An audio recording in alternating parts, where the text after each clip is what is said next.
तळेगाव दशासर येथील घरकुल योजना आणि 14-15 वित्त आयोगातील कथित गैरव्यवहाराविरोधात सुरू असलेल्या आमरण उपोषणाने अखेर प्रशासनाला जाग आणली आहे। भाजपा जिल्हाध्यक्ष रविराज देशमुख यांच्या आक्रमक ठिय्या आंदोलनानंतर दोषीवर FIR दाखल करण्याचे आदेश देण्यात आले आहेत। तळेगाव दशासर तालुका धामणगाव रेल्वे घरकुल योजना तसेच 14 आणि 15व्या वित्त आयोगाअंतर्गत झालेल्या विकास कामांमध्ये गंभीर स्वरूपाचे घोळ आणि आर्थिक गैरव्यवहार झाल्याचा आरोप करत गावातील पंकज मारुतराव पेटकर, संजय सार्वे आणि त्यांच्या सहकाऱ्यांनी 26 जानेवारी 2026 पासून आमरण उपोषण सुरू केले होते। या प्रकरणाचा मुद्दा धामणगाव विधानसभा मतदारसंघाचे आमदार प्रताप अडसड यांनी यापूर्वीच विधानमंडळ अधिवेशनात उपस्थित केला होता। मात्र लोकप्रतिनिधींनी आवाज उठवूनही प्रशासनाने कोणतीही ठोस कारवाई न केल्याने नागरिकांमध्ये तीव्र नाराजी होती।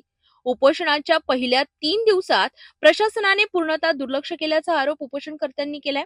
अखेर 4थ्या दिवशी अमरावती जिल्हा भाजप अध्यक्ष रविराज देशमुख यांनी स्वतः उपोषण स्थळी भेट देत ठिय्या आंदोलन सुरू केले।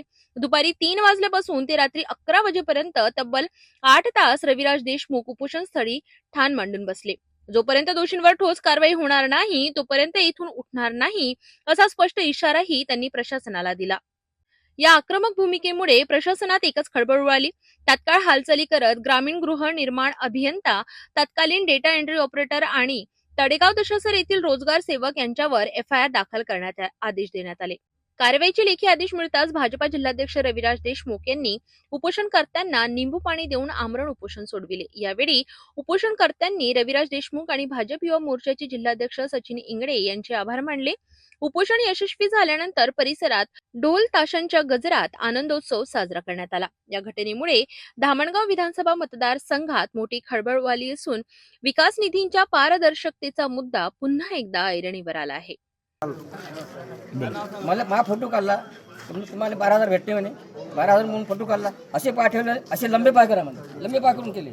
बरं, तुम्हाला कुठं उभं केलं? संडासामध्ये। हां, संडासामध्ये उभं केलं, 12,000 अजूनही नाही आले 4 वर्षापासून। नाव सांगा, पूर्ण नाव सांगा, वार्ड नंबर सांगा। शंकर महादेव अशा लोक, वार्ड नंबर 3, हां, गाव तळेगाव दशासर।